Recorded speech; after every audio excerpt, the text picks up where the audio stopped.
Yun guys, dito muna yung trabaho natin ngayon. Ito lang muna yung install natin ngayon. Sobrang maingay yung engine.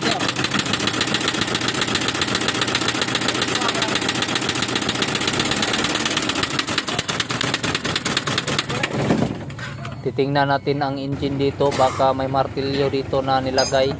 May lahing panda yata ang sasakyan na to, kasi parang sanay siyang gumamit ng martilyo. Gagawin lang muna natin, tanggalin natin tong valve cover, pagkatapos ay paandarin natin ulit, baka nandito lang sa ibabaw yung martilyo.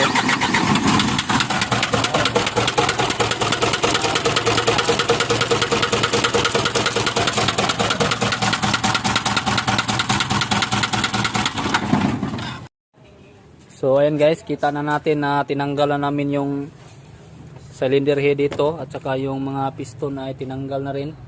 So yung problema natin na sobrang maingay yung engine, parang lagutok, ay dito sa piston number 4. Makikita natin yung liner na may gas-gas siya dito. So yan yung dahilan bakit sobrang lagutok yung andar ng engine natin. So tingnan natin yung piston kung anong nangyari. Nandito. So ayan, ito na yung piston natin.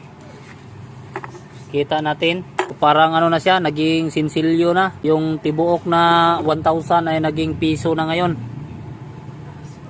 Ayan, surprise. Kitang kita natin kung anong nangyari. Wasak na wasak talaga yung piston natin.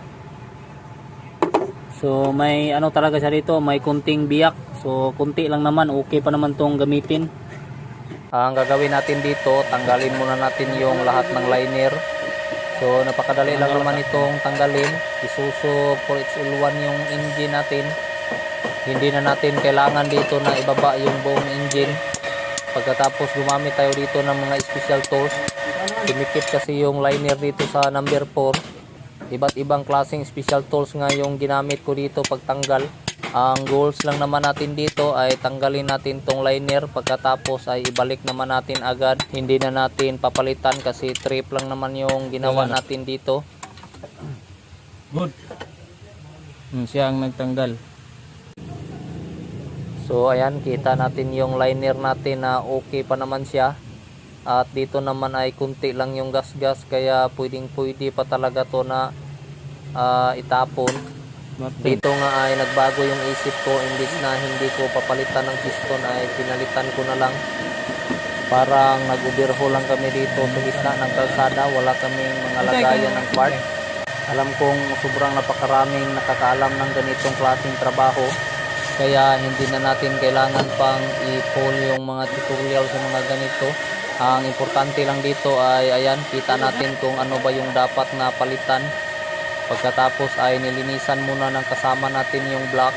Siyempre dahil basic lang naman to ay pass forward na tayo. Pagkatapos naming ma-assemble yung engine ay nilagyan ko na agad ng engine oil. Kameraman na may bayugo na ko. Yung ginamit ko na engine oil dito ay mumurahin lang. Hindi na kasi natin kailangan pang gumamit ng mamahaling engine oil. Sapat na nga yung nilagay ko dito na 1 litro lang na engine oil. Sinadya ko lang talagang 1 litro lang yung engine oil na nilagay ko para madali lang tong masira at may customer na naman tayo sa susunod na araw. Start. Dito nga ay medyo nawala na yung martilyo sa loob na nag-iingay. Nagretiro na ata yung panday sa loob.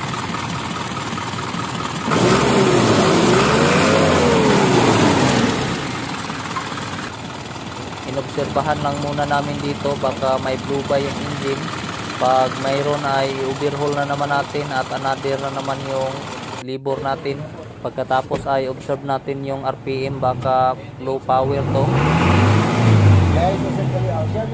Kita natin na pumapalo naman yung RPM, kaya wala tayong madadali dito. Sasabihin kasi sana natin na low power to para another na naman yung libor natin. Ano paking? Padagan sa. Ayun mga gupok ang kon. Stone.